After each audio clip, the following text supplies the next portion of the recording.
की मेहर से सतगुरु की प्यारी साथ संगत और जहां तक भी आवाज आ रही हो मालिक के प्यारे गांव वासियों, संत हमेशा हरि गुद में आते हैं और आकर उन तड़पते हुए जीवों को जगाने की कोशिश करते हैं, समझाने की कोशिश करते हैं जो अपने उस परमपिता परमेश्वर को जानना चाहते हैं, उसको अंदर प्रकट करना चाहते हैं। संत उस मालिक के देश के जानकार होते हैं। संत को अपनी पूजा नहीं कराते, उनका आने का एक ही मतलब होता है कि यह आत्मा इस काल के देश में फंसी पड़ी है, इसको समझाकर नाम जपाकर अपने घर ले जाने का कार्य करते संत। संतों के बिना हमें कोई भक्ति का रास्ता नहीं मिलता। वैसे हम अपने मन से ही कितने कार्य कर लें, कितने पूजा पाठ जाप ताप कर्म धर्म कर लें, जब तक भक्त का संत नहीं मिलता तब तक उस मालिक का भेद नहीं मिलता है। वो मालिक का भेद बताने के लिए संत आते हैं। संत उस मालिक के भेजे हुए एक एजेंट होते हैं, वो हमें सिर्फ समझाते हैं।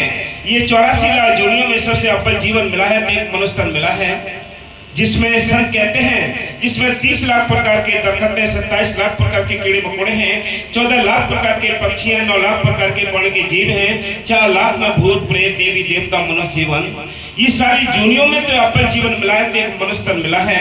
चाहे हिंदू हो, चाहे मुसलमान हो, चाहे सिख हो, चाहे ईसाई हो, चाहे गरीब हो, चाहे अमीर हो, चाहे देश का चाहे विदेश का, जिसके पास ये मनुष्य जीवन है उसको मालिक से मिलने का एक मौका मिल गया है। जिसने इस मौके का फायदा उठा लिया वो भाग्यशाली है। वक्त इस 84 की जेल में हम धक्के खाते रहते हैं, नरक स्वर्ग भोगते रहते हैं, लेकिन इस काल की जेल से छुटकारा नहीं होता। ये आवागमन की हथकड़ी नहीं तोड़ती। इसलिए संत कहते हैं चलो चलो भाई अपने घर चलो, ये तुम्हारा देश नहीं है। आखिर हमें जाना तो जरूर पड़ेगा, यहाँ से जाएंगे हम जरूर, लेकिन हमें ये सोचना चाहिए जाएंगे कहाँ, कौन सा हमारा मालिक है। संत कहते हैं जग में 4 राम है, 3 राम व्यवहार है, चौथा राम निसार है, उसका करो विचार। जग में 4 राम है, एक राम 10 गट डोले, एक राम घट घट में बोले, एक राम का सकल पसारा, चौथा राम परम संतों का न्यारा। वो संतों का राम है जो जंगल में मंगल करता है, जो संतों के अंदर बैठकर वो सारे काम करता है। हम कहेंगे सारे संतों के अंदर बैठ के काम करता तो ये भी संभव है, क्योंकि मालिक की मेहर से कोई बिरले ऐसे संत होते हैं जिनके अंदर वो मालिक प्रकट होता है, वो राम प्रकट होता है, वो रास्ता बताते हैं संत हम उस मालिक से मिलने का। वो हमें राम चाहिए जो संतों का राम है, जो जंगल में मंगल कर देता है। वो राम अंदर बैठा है, बाहर नहीं है घट में सूजत नहीं, लानत ऐसी जिंद तुलसी या संसार को भयो मोतिया बिंद कि राम अंदर बैठा है, हम उसकी तलाश बाहर सके। संतों की सोबत नहीं, पौधे पशु पक्षी बनकर ना उसको जान सकते हैं ना उसको मना सकते हैं। इसलिए संत कहते हैं ये मौका है, ये मौके का हमें फायदा उठाना है। हाँ जी,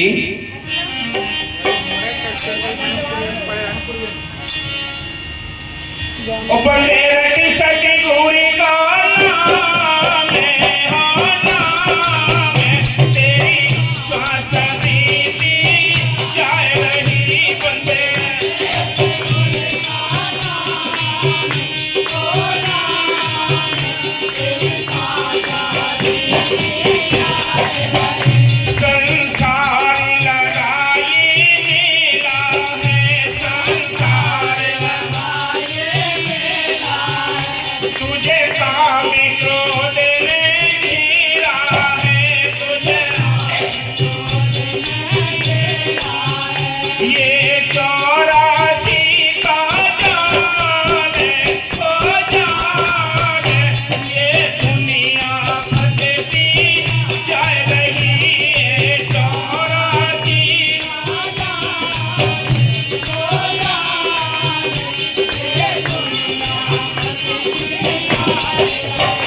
संसार।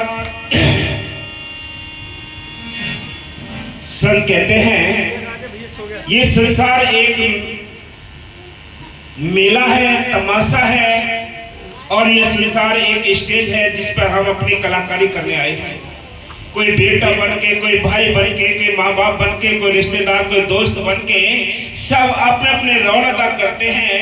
इस संसार में अपना कोई साथी नहीं। साथी है तो वो मालिक है जो अंदर बैठा है घट में सूझत नहीं, अंदर बैठा है वो राम लेकिन दिखाई नहीं देता।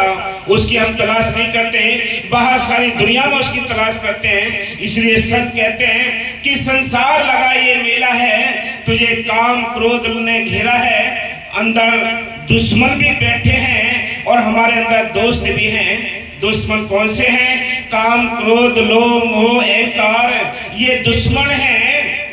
और दोस्त कौन से हैं? शील है, क्षमा है, संतोष है, विवेक है, दीनता है, गरीबी है, ये हमारे अपने दोस्त हैं। इन दोस्तों के लिए दुश्मन अपने कब्जे में कर लिया है, इसलिए आत्मा कमजोर है, निर्बल है, मालिक को याद नहीं कर सकते। जब संत नाम की बूटी देते हैं, नाम की बूटी हम पीते हैं, तब हमारी आत्मा का बल बढ़ता है, आत्मा बलवान होती है, तब इन दुश्मनों से लड़ने के लायक होती है, तब इंसान अपने घर जा सकता है। अन्यथा इसी काल के 84 के जेल खाने में ही चक्कर काटता रहता है, जिसके बारे में संतों ने लिखा है कि लग 84 खत्म हुई ना, कोट कर चार गए, नाक में दम आ गया, मरते मरते हार गए। रोज मरना रोज जीना, ये सिलसिला समाप्त नहीं होता। इसलिए संत कहते हैं ये 84 लाख दुनिया में सबसे अव्वल जीवन मिला है तो एक मनुष्य तन मिला है। इसमें बैठकर भी कुदरत को याद नहीं कर सके और परमात्मा को याद नहीं कर सके, तो आगे वह कौन सा जन्म होगा जिसमें बैठकर तुम मालिक को याद कर सकोगे। इसलिए संत कहते हैं और क्या, हाँ जी, और बंदे रटी सटी गोरी का नाम है होना, तेरी सांसा बीती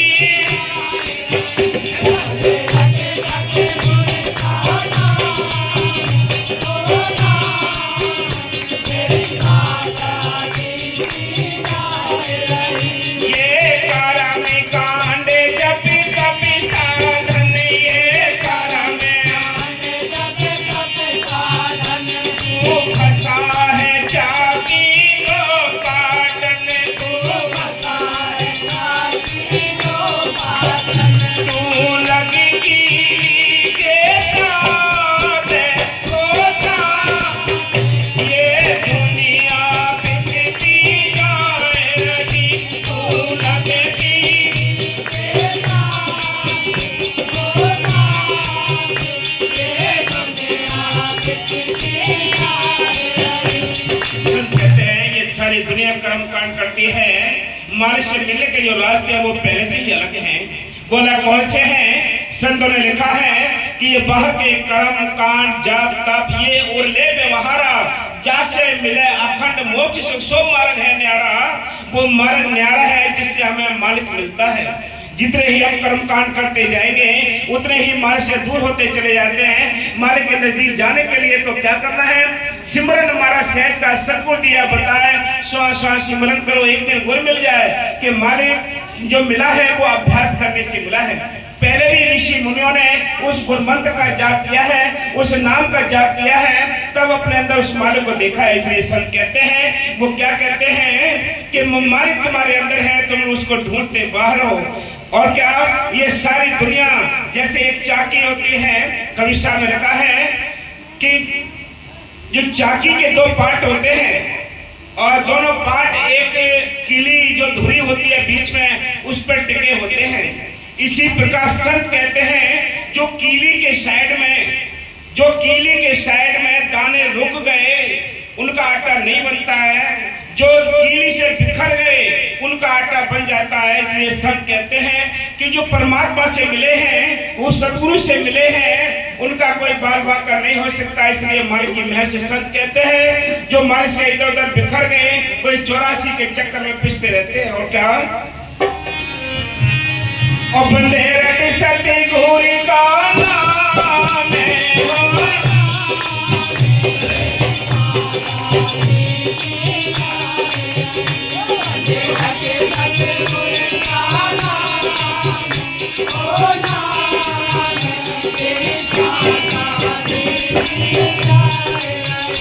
ये कुटा में कबीला,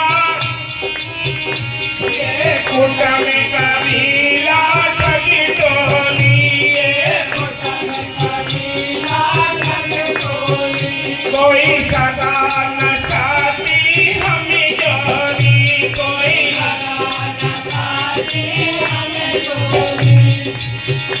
कहे राज श्यामी चली धाम